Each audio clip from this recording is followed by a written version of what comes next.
The room decided Daniel Chen didn't matter long before anyone spoke.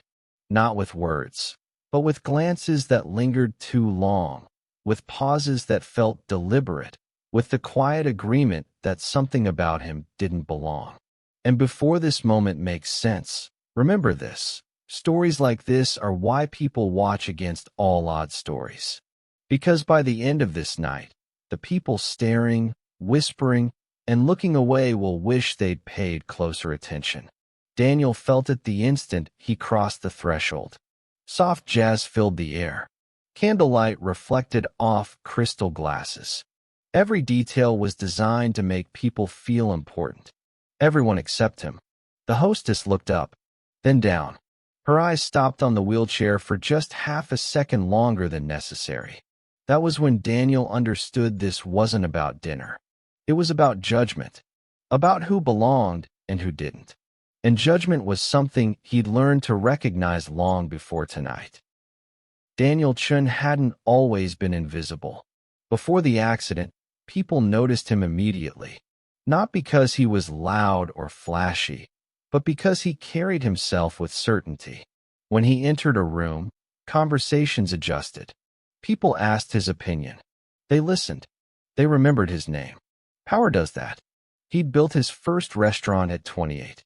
A small place, 40 seats, everything riding on a business loan and a vision. He'd worked the line, managed reservations, cleaned bathrooms at 2 a.m. He knew every aspect of the business because he'd done every job. By 35, he had 12 locations. By 40, a recognized brand. By 42, a regional empire. Then came the night that split his life in two. A drunk driver. A red light ignored. A collision that folded metal like paper. Daniel remembered pain, then silence, then waking up to a ceiling he didn't recognize and legs he couldn't feel. The doctors spoke gently. Too gently. They explained things slowly, like he had suddenly become fragile in every way, not just physically. They used phrases like spinal cord injury and permanent paralysis and adjustment period. Their voices soft with practiced sympathy. "You're lucky to be alive," they said. Lucky. It was a word people would use a lot after that. As if survival itself should be enough. As if losing half your body was a fair trade for breathing. As if the man he'd been before didn't matter anymore. Replaced by this new identity, survivor. The wheelchair came months later. Custom built. Top of the line. Responsive. Comfortable.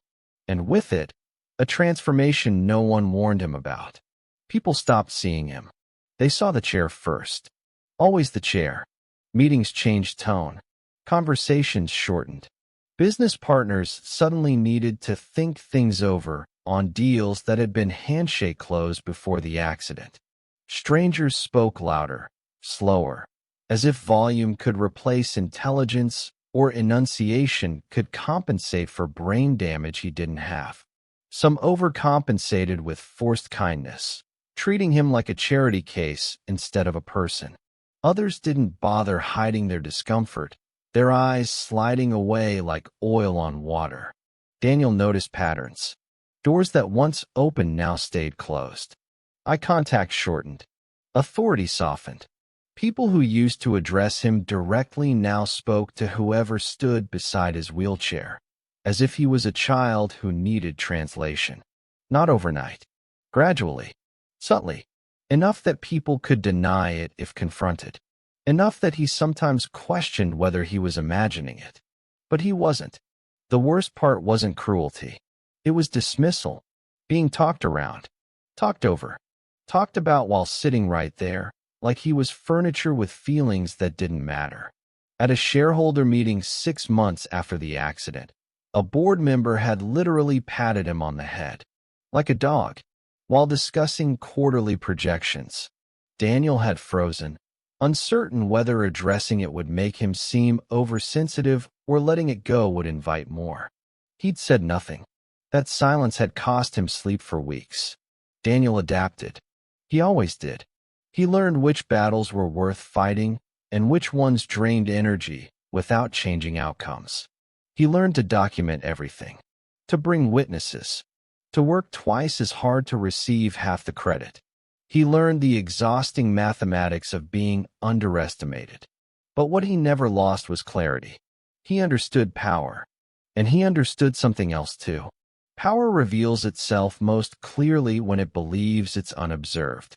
That was why he hadn't announced himself tonight. No assistance, no security, no name-dropping, no phone call ahead warning staff that the owner was coming.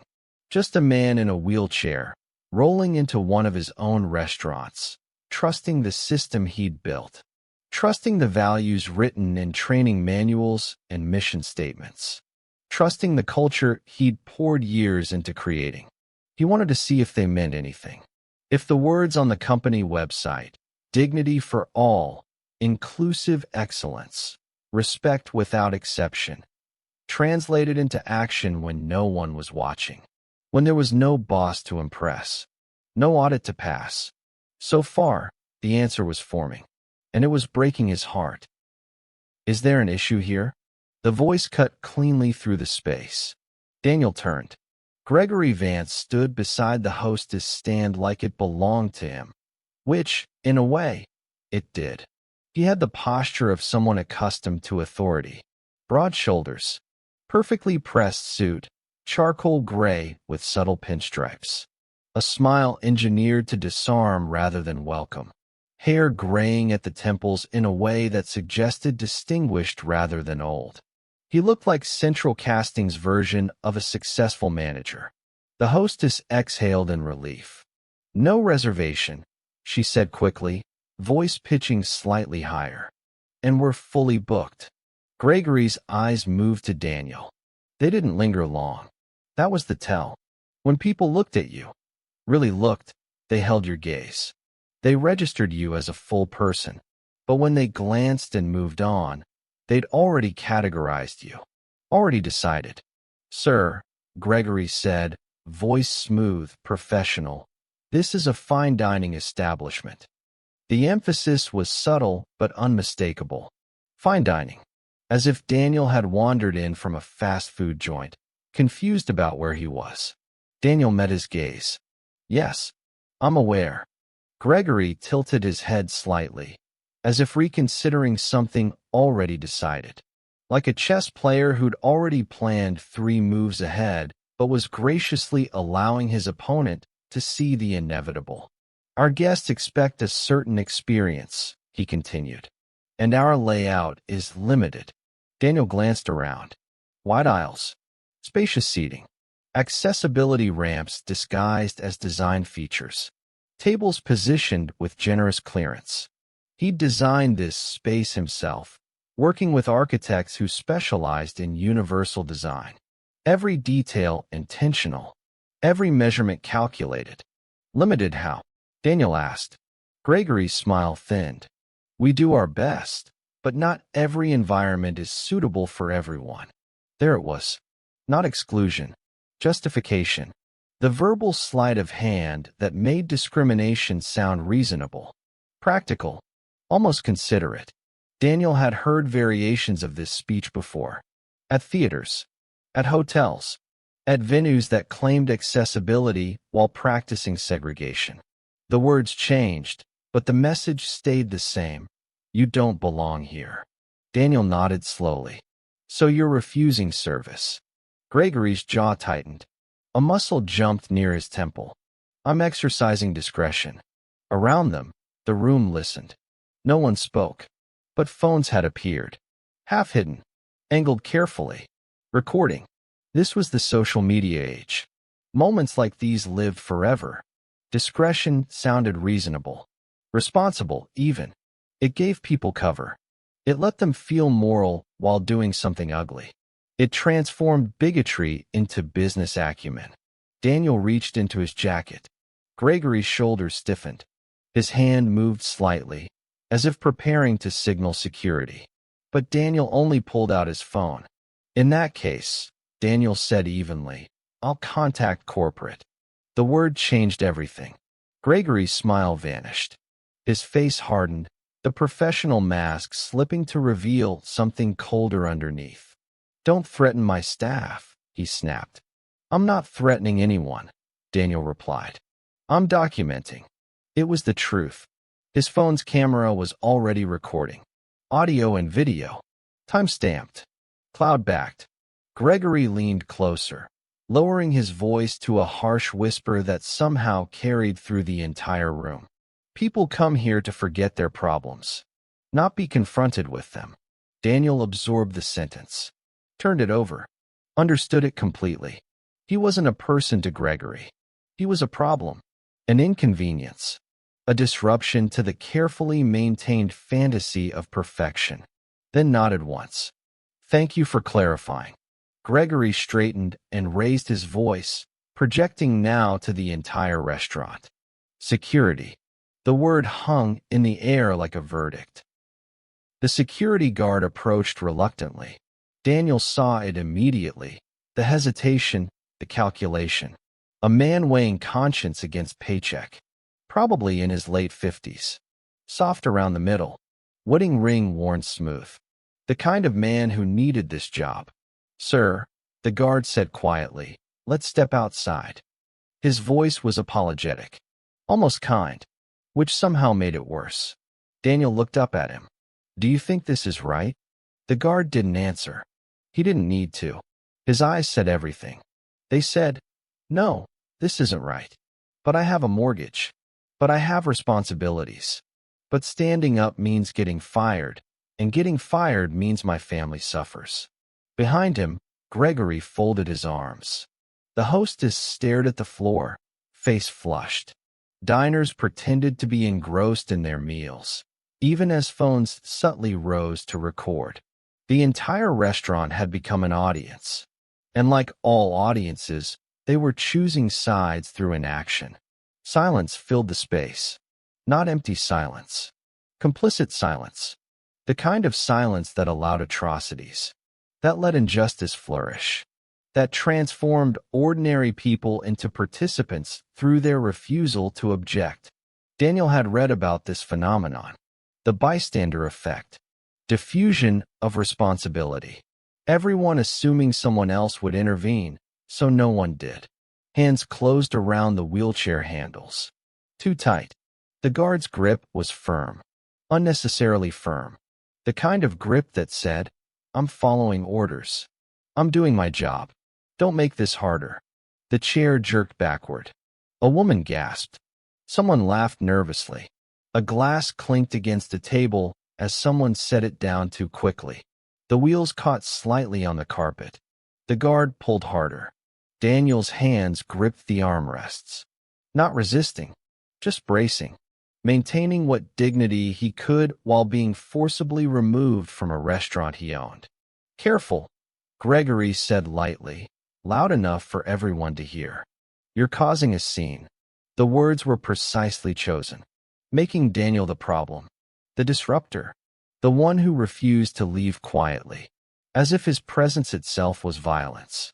They moved through the restaurant slowly, past tables where conversations had stopped entirely, past couples who found their wine suddenly fascinating, past a family whose children stared openly until their mother hissed at them to look away.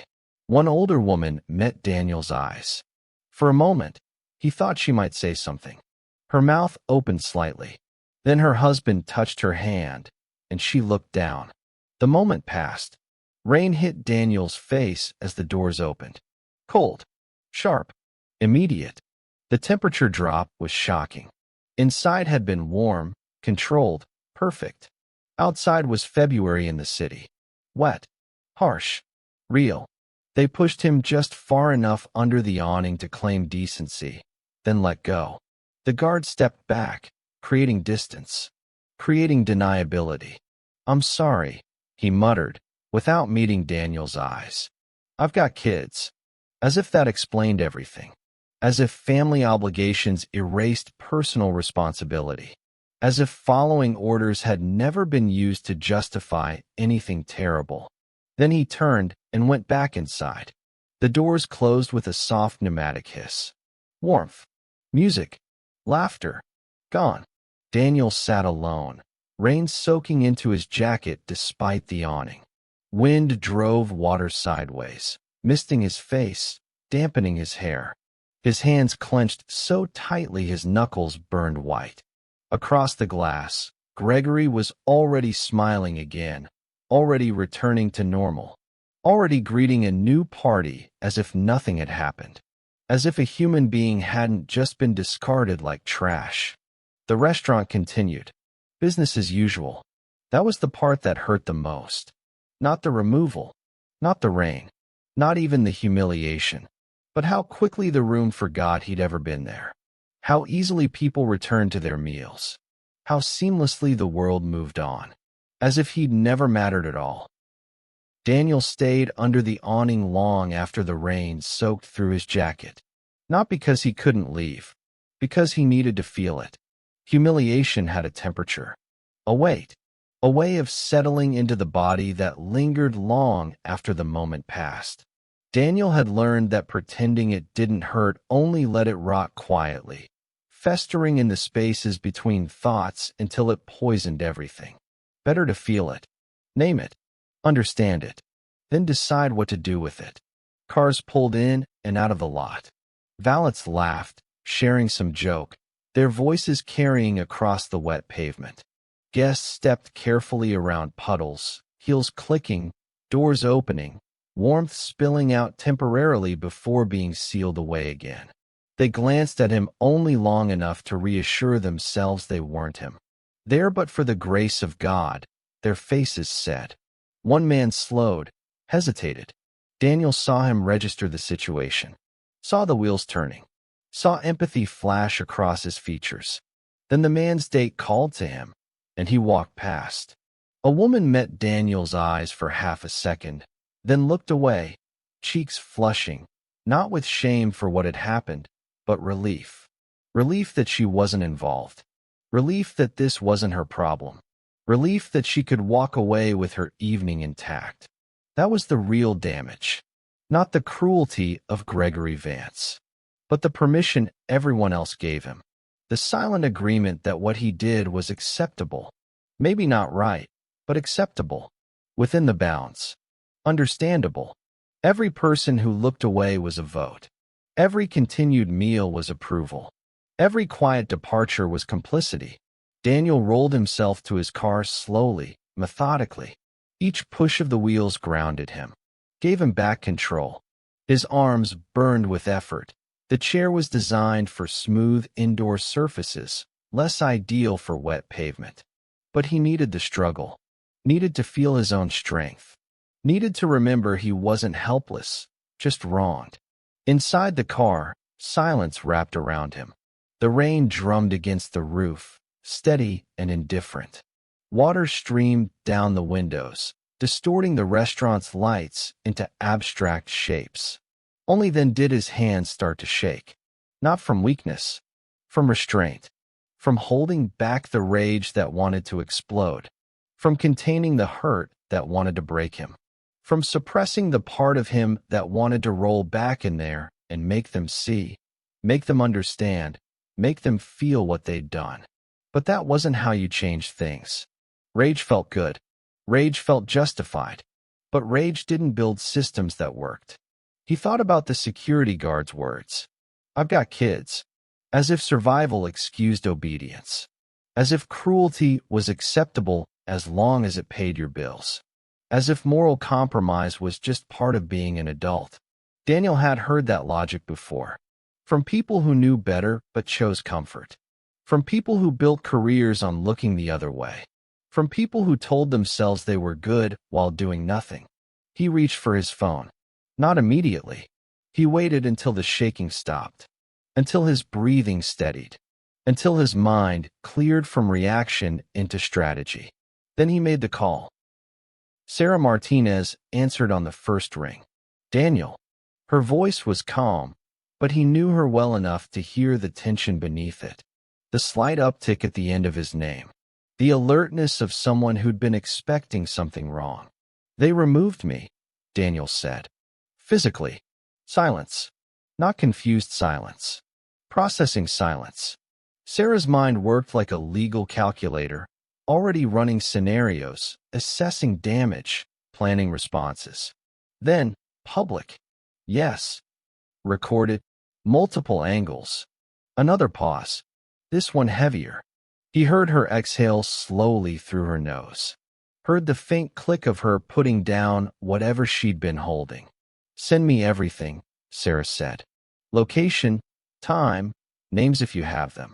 Daniel watched rain distort the city lights through the windshield, turning the world into an impressionist painting. Blurred, uncertain, transformed by water. Gregory Vance, he said, general manager. The flagship location. The flagship. That made it worse. That made it representative. Sarah exhaled slowly. I'll pull his file. Daniel leaned his head back against the seat, closed his eyes. I want more than his file. I know, she replied. Sarah had been with him since before the accident, before the company exploded into something massive and unwieldy. She'd been his first assistant manager at that original 40-seat restaurant, learning the business alongside him, growing as he grew. She'd visited him every day in the hospital. She'd been the one to tell him, gently but firmly, that feeling sorry for himself was allowed, but staying there wasn't. She understood him in ways most executives didn't. Understood that this wasn't about revenge. It was about revelation. What are you thinking? She asked. Daniel's voice was flat, controlled, drained of emotion in the way that signaled deep feeling rather than none. I want to know how many times we looked away. Silence again. Different this time. Heavier. Because they both knew what that question meant. What it would uncover. What kind of rot might exist beneath the polished surface they'd worked so hard to create. Then Sarah spoke carefully, choosing words like stepping stones across dangerous water. If we dig into this, it won't stop at him. I'm counting on it. You know what this will do to the brand. The brand. 2 years ago, that would have been his first concern. Protection. Preservation. Control of the narrative. But the accident had rearranged his priorities. Daniel closed his eyes. If the brand can't survive the truth, it doesn't deserve to. Sarah didn't argue. She never did when she knew he was right. I'll have everything by morning, she said. And Daniel?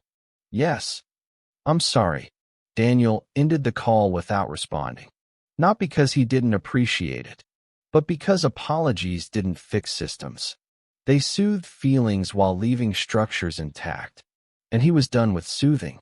By dawn, Daniel was in his office overlooking the city. Sleep hadn't come. He hadn't really tried. Instead, he'd spent the night reading complaint reports, performance reviews, incident logs.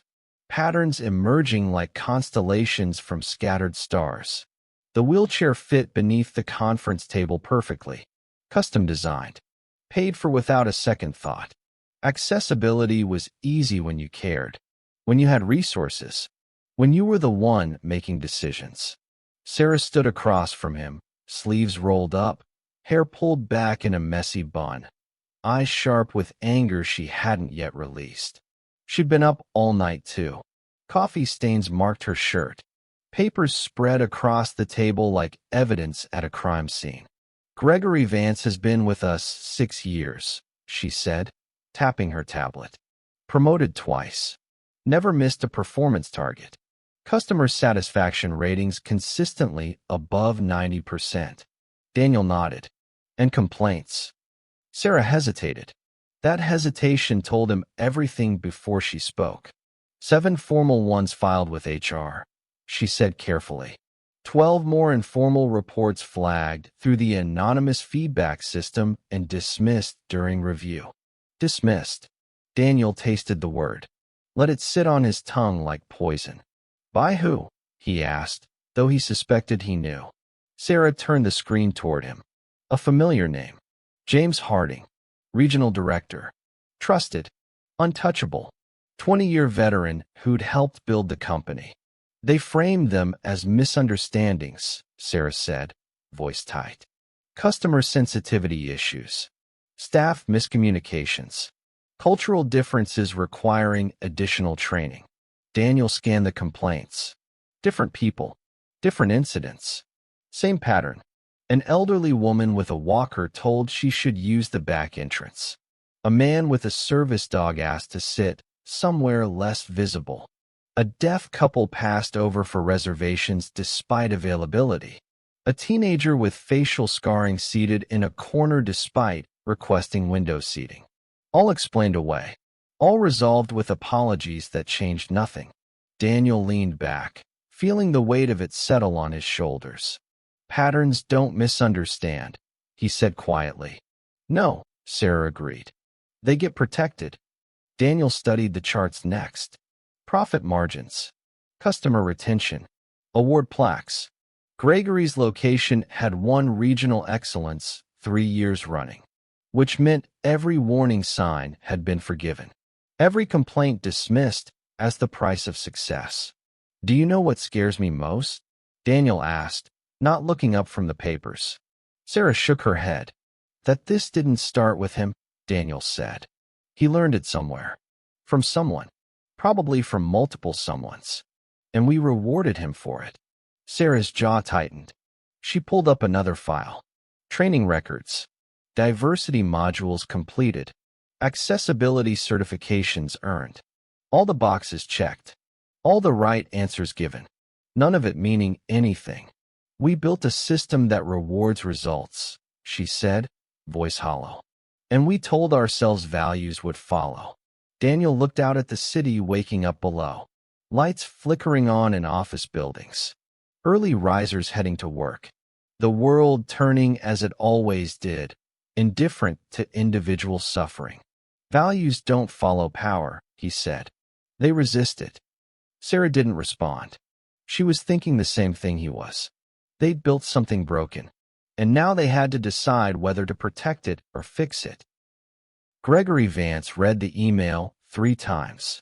Subject: Mandatory Executive Review from Office of the Chief Operating Officer Re. Performance Evaluation and Policy Compliance.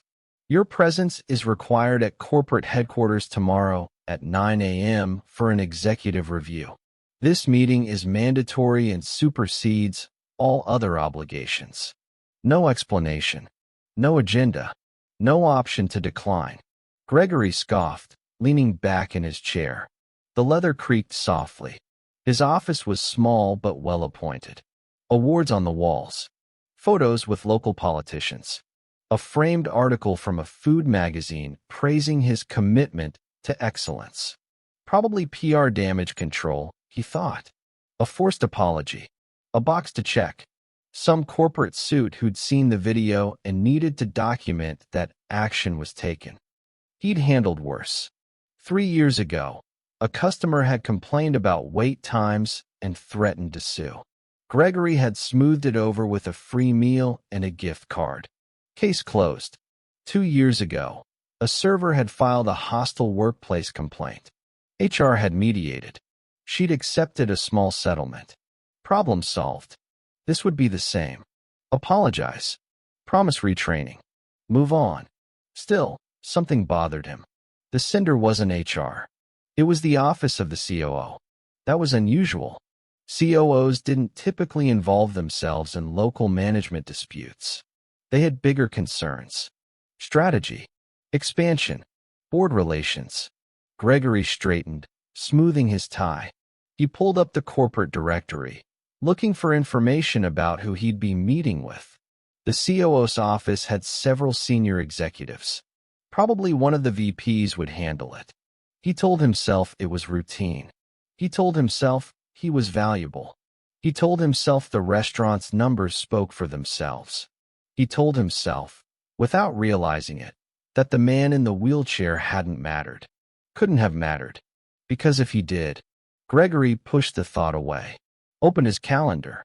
Started preparing his defense. The boardroom was already full when Gregory entered. That was the first sign something was wrong. Executives he recognized, but had never met. Legal team members with serious faces. Compliance officers with tablets already recording. Too many people. Too much formality. This wasn't a conversation. This was a proceeding. He opened his mouth to speak, to ask what this was about, to establish some control over the situation. Then he saw Daniel. At the head of the table, in the wheelchair, the room tilted. Gregory's vision narrowed. His pulse hammered in his ears. The professional smile he'd been preparing died on his lips. For a split second, he considered pretending not to recognize him. Maybe this was coincidence. Maybe this man just happened to work at corporate. Maybe.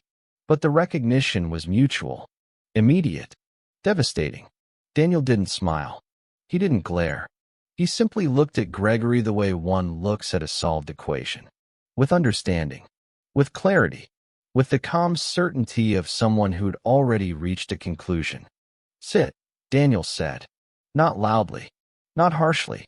But with the absolute authority of someone accustomed to being obeyed. Gregory obeyed. His legs moved before his brain fully processed the command. He sank into the chair across the table, hands suddenly unsure where to rest. The door closed behind him. The sound echoed. Final. Daniel nodded to Sarah. Screens lit up around the room. Videos. Complaints. Statements. Patterns. Gregory watched himself on screen. Watched his posture. His expressions. Heard his own words played back with perfect clarity. This is a fine dining establishment.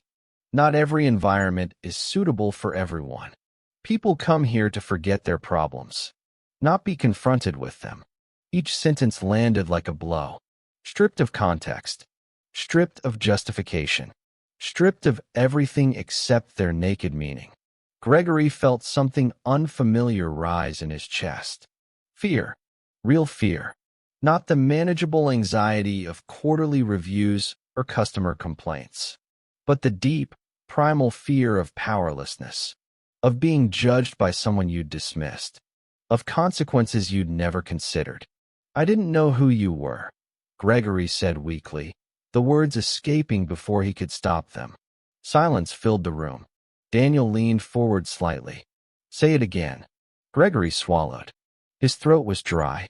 "I didn't know who you were." "That," Daniel said calmly, voice cutting through the room like a scalpel, "is the only honest thing you've said." Daniel's voice never rose. That was worse. Anger would have been easier to handle. Anger could be deflected, waited out, apologized away. But this cold clarity left no room for maneuvering. "You didn't think I mattered," Daniel continued. "Because people like me never do, unless proven otherwise. Unless we come with credentials you can verify, power you can recognize, authority you're forced to respect." Gregory shook his head desperately. "That's not true. I treat everyone the same. We have policies. Training. I've never discriminated." "No," Daniel interrupted. "You treat power well.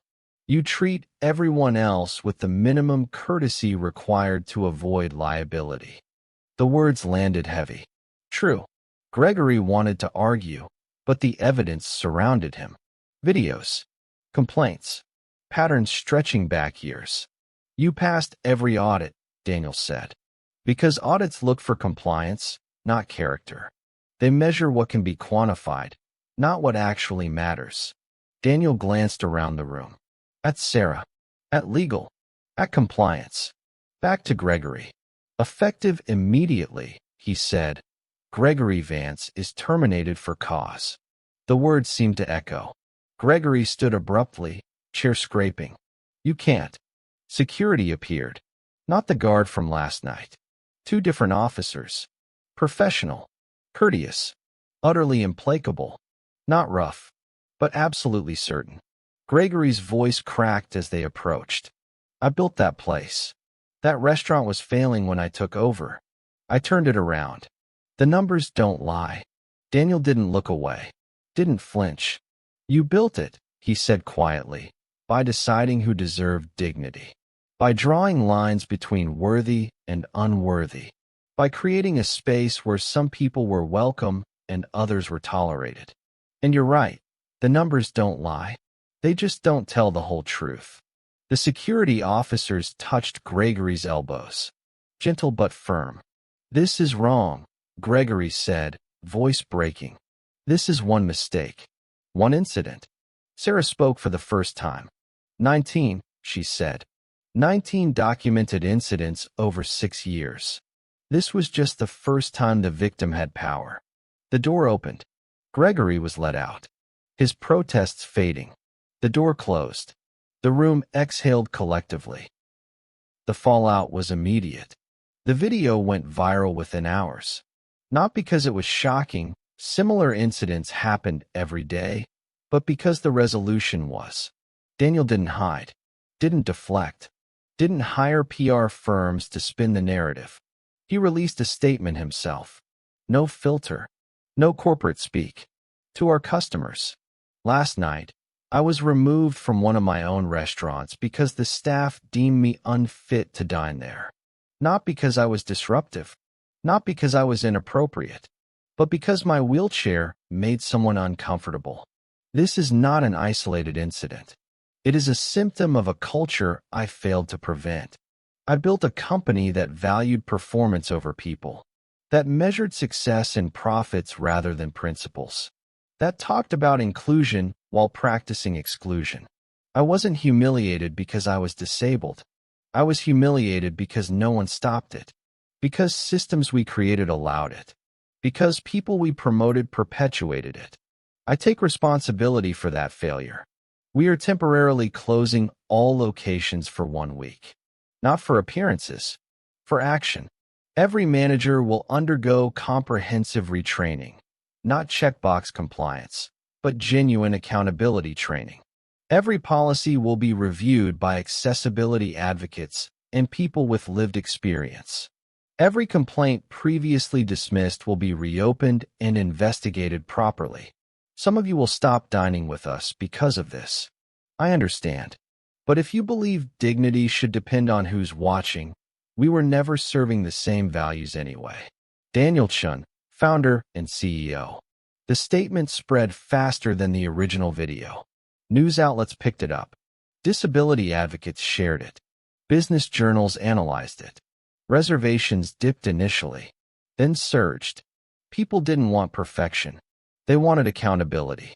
Competitors issued their own statements, carefully worded, legally vetted, meaningless. All the right words with none of the action. But Daniel wasn't interested in looking good. He was interested in being better. The reopening process revealed everything Daniel had suspected and things he hadn't wanted to know.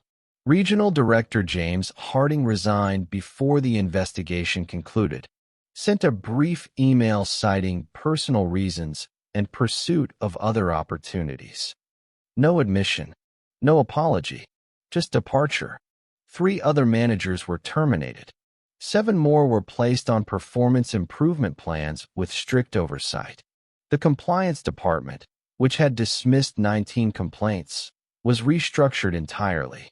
New leadership, new protocols, new accountability measures. Sarah led the training overhaul personally. She brought in consultants Daniel had never heard of. People who used wheelchairs, people who were blind, people with invisible disabilities, people who'd been excluded from spaces their entire lives. Not to lecture, to teach. The problem, one consultant explained to a room of uncomfortable managers, isn't that you're bad people.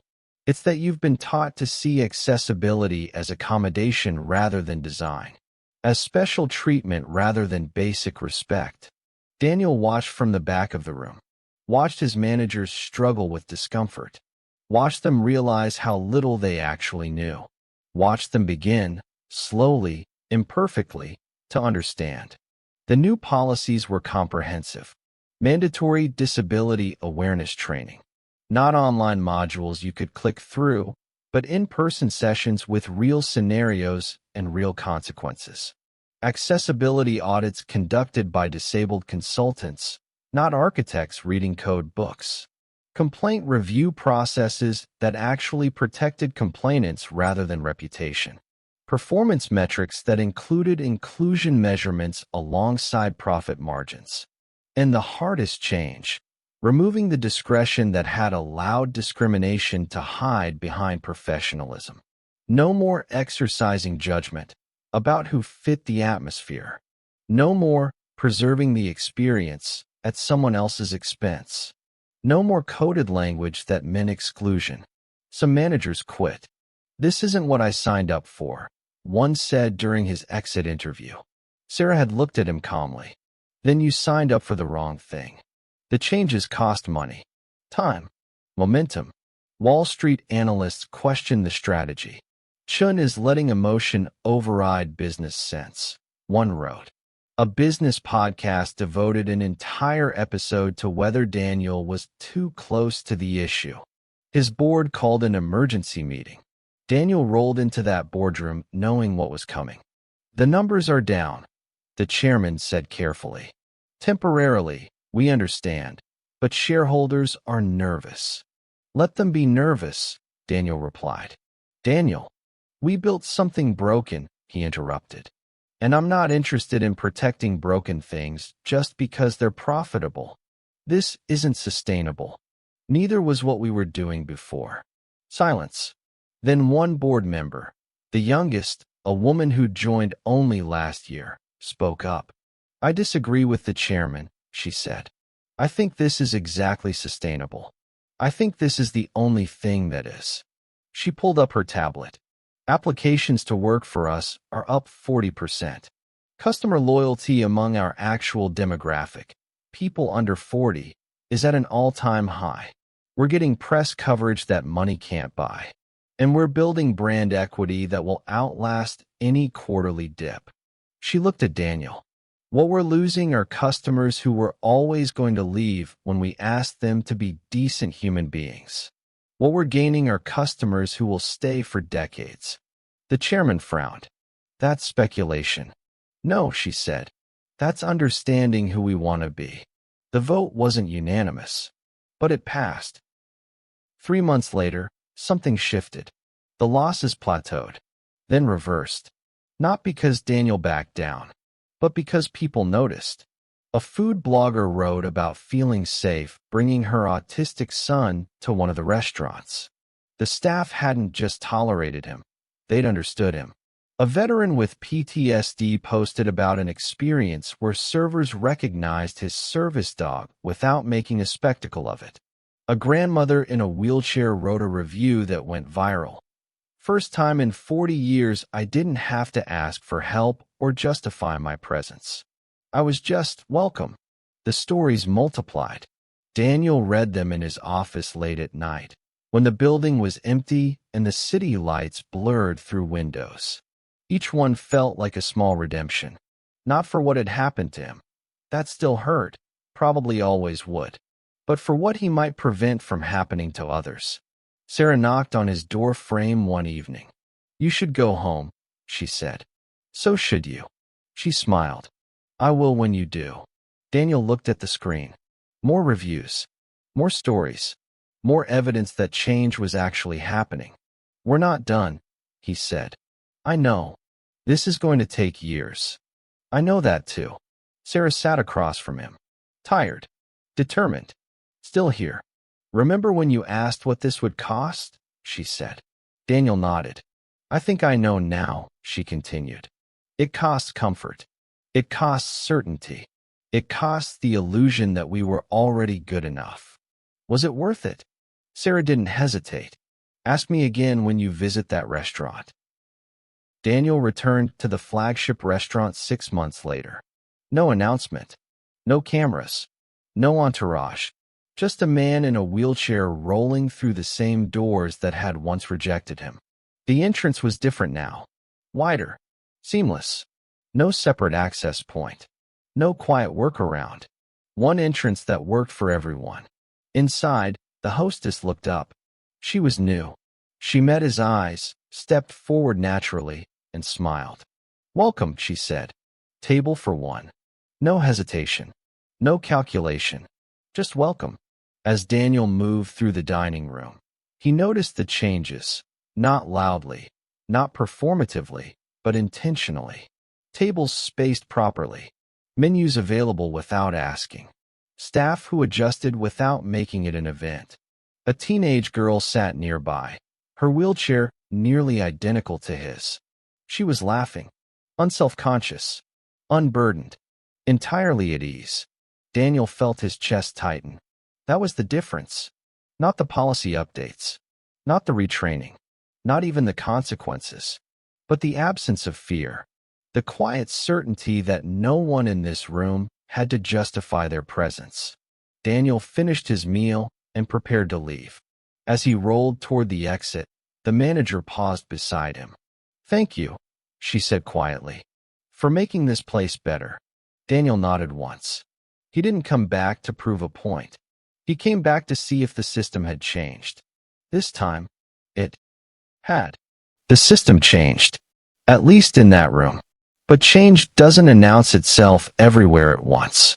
Because for every place that gets better, there are others where nothing has shifted at all, where standards still matter more than dignity, where silence still feels safer than speaking up, where people look away and tell themselves it isn't their problem. That night didn't happen because one man was cruel.